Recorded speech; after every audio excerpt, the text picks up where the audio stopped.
Imagine waking up tomorrow and the grocery store is empty.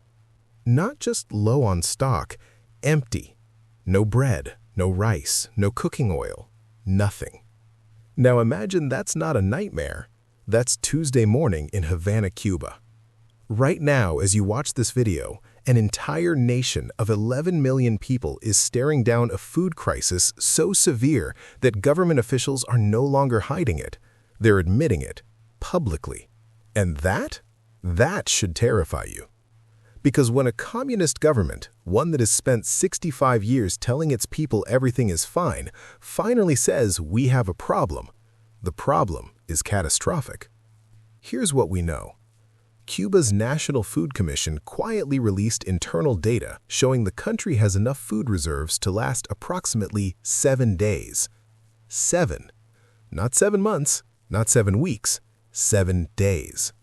Think about that number for a second. 7 days ago, you were watching a different YouTube video. 7 days from now, an entire Caribbean island could face mass starvation.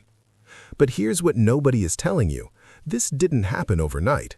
This crisis was decades in the making. It was built brick by brick through political failure, financial collapse, and geopolitical betrayal. And the chain of events that led Cuba to this exact moment is one of the most jaw-dropping economic disasters in modern history. Now, you might be thinking, isn't Cuba used to hardship? Haven't they survived U.S. sanctions for over 60 years? Yes, they have. But this time is different. This time, the two lifelines that kept Cuba breathing, Venezuelan oil and Soviet-era infrastructure, are both gone, at the same time, in the same year. And without fuel, Cuba can't run the trucks that deliver food.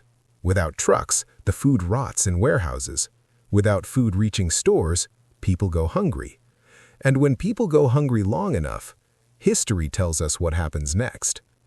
We're going to break down exactly how Cuba reached the edge of collapse, the financial decisions, the geopolitical betrayals, the resource failures, and the desperate measures the government is now taking behind closed doors. This is not just a Cuba story. This is a warning story. Because what's happening on this island right now is a preview of what happens when a government runs out of answers and its people run out of options. Stay with me. Because what comes next will completely change how you see Cuba forever. Cuba didn't fall apart in a day. It collapsed in slow motion, over decades, while the world watched and looked away. To understand why Cuba has only 7 days of food left, you need to understand one thing first. Cuba was never supposed to survive this long. Let's go back. When the Soviet Union collapsed in 1991, Cuba lost 80% of its import capacity overnight. No warning, no backup plan, just gone. The Soviets had been sending Cuba subsidized oil, food, and machinery for decades, and when that pipeline dried up, Cuba entered what Fidel Castro called the special period. People lost an average of 20 pounds. Oxen replaced tractors. Bicycles replaced cars. Families ate whatever they could grow in their own backyards. It was devastating, but Cuba survived. And here's why that matters. That survival created a dangerous illusion. It made the Cuban government believe they could always find another lifeline, another patron, another country willing to prop them up. First, it was the Soviets. Then it was Venezuela. When Hugo Chavez came to power in Venezuela in the early 2000s, he saw Cuba as a revolutionary brother. He began sending Cuba up to 100,000 barrels of oil per day at deeply discounted prices. In return, Cuba sent doctors and military advisors to Venezuela. It was the perfect arrangement. For a while. But then Venezuela's own economy began to collapse. Oil production dropped, political instability exploded, and the oil shipments to Cuba started shrinking, from 100,000 barrels a day to 60,000, to 30,000, to almost nothing. Cuba was losing its oxygen supply in real time, and without oil, everything breaks. Without power, Cuba can't run its power plants. Without power, food storage facilities lose refrigeration. Without refrigeration, food spoils before it ever reaches a single family. Without food reaching families, you already know the rest. But here's where it gets even darker. While Cuba was losing its Venezuelan lifeline, it was simultaneously accumulating a mountain of debt it could never repay.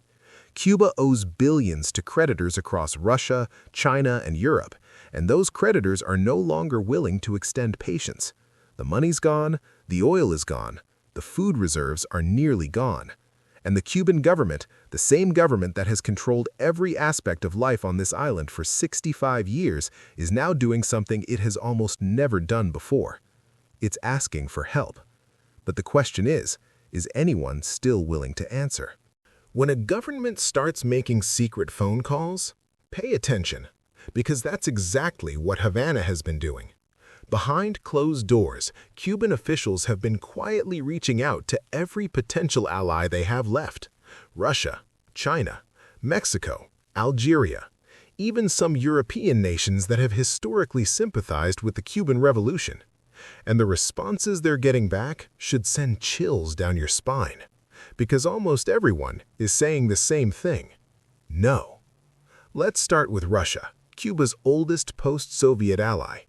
You would think that with tensions between Russia and the West at an all-time high, Moscow would jump at the chance to support Cuba, to stick it to the United States right in its own backyard. But Russia is fighting a war in Ukraine, a war that is draining its treasury, its resources, and its international goodwill at an extraordinary rate. Russia simply does not have the capacity to become Cuba's economic lifeline right now. So Cuba turned to China.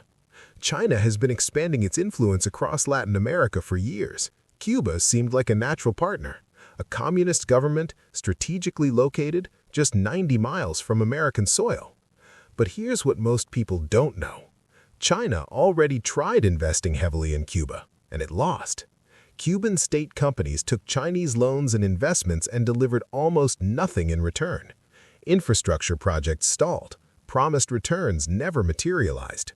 China learned an expensive lesson. Cuba is not a reliable economic partner, so Beijing is now keeping its checkbook closed. Mexico, under President Claudia Sheinbaum, has expressed sympathy. They've sent some food aid, small shipments, symbolic gestures, but nowhere near enough to fill a 7-day food gap for 11 million people. And the United States? This is where it gets geopolitically fascinating. There is actually a growing debate inside Washington right now about whether America should use this crisis as leverage or as an opportunity. Some analysts argue that easing sanctions could stabilize Cuba and prevent a refugee crisis that would send hundreds of thousands of Cubans flooding toward Florida. Others argue that now is exactly the moment to hold firm, to let the pressure build until the Cuban government breaks. It's a cold calculation, and real human beings are starving while that debate plays out in air-conditioned offices in Washington, D.C. But here's what nobody in that debate is talking about. The Cuban people are not waiting for politicians to decide their fate. They are already moving. And what they're doing right now, on the streets of Havana, in the fishing villages of Santiago, in the tobacco fields of Pinar del Rio, is more dramatic than anything any government is planning. Because when people get desperate enough, they stop asking for permission. And Cuba is almost there. There is a moment in every collapsing nation when something shifts, when the fear of speaking out becomes smaller than the fear of starving. Cuba just crossed that line. In July 2021, Cuba saw its largest protests in 60 years. Thousands of ordinary Cubans poured into the streets, chanting 3 words that had never been shouted openly on that island before: "We are hungry." The government responded with arrests, internet blackouts, military presence on street corners. They shut it down. They always shut it down. But here's what's different in 2026. The people protesting in 2021 still had something to lose. They still had a little food, a little electricity, a little hope that things might improve. That hope is now gone. Today, Cubans in major cities are experiencing power cuts of up to 20 hours a day. Entire neighborhoods go dark before sunset and don't see electricity again until the following afternoon. Families are cooking on wood fires in the streets. Children are going to school hungry. Elderly people are skipping meals entirely so their grandchildren can eat. And the government's rationing system, the famous Cuban Libreta booklet that entitles every citizen to basic food allocations, has effectively stopped functioning. The shelves it was supposed to fill are empty. Let that sink in. The last remaining safety net just disappeared. And when that happens, people don't sit quietly at home. They move, they migrate, they escape by any means necessary. In 2023, Cuba lost more than 300,000 people to emigration. That was a record, but 2024 shattered it, and 2025 shattered that. Cuba is now experiencing the fastest population exodus in the entire Western Hemisphere. Young doctors, engineers, teachers, farmers, the exact people Cuba needs to rebuild, they are the first ones leaving, because they have the skills to survive somewhere else. What's left behind is an aging population, a crumbling infrastructure, and a government that is running on pure ideological stubbornness with no economic strategy left to offer. But here's the twist that nobody sees coming. Inside the Cuban Communist Party itself, cracks are forming. Whispers that had never been spoken out loud are now being spoken in closed meetings. Junior officials who spent their entire careers defending the revolution are quietly asking each other the same dangerous question. How much longer can we keep pretending this is working? Because the mathematics are brutal and undeniable. A country with no food, no fuel, no foreign currency, no functioning economy, and now, no time left. 7 days of food reserves doesn't just mean 7 days of hunger.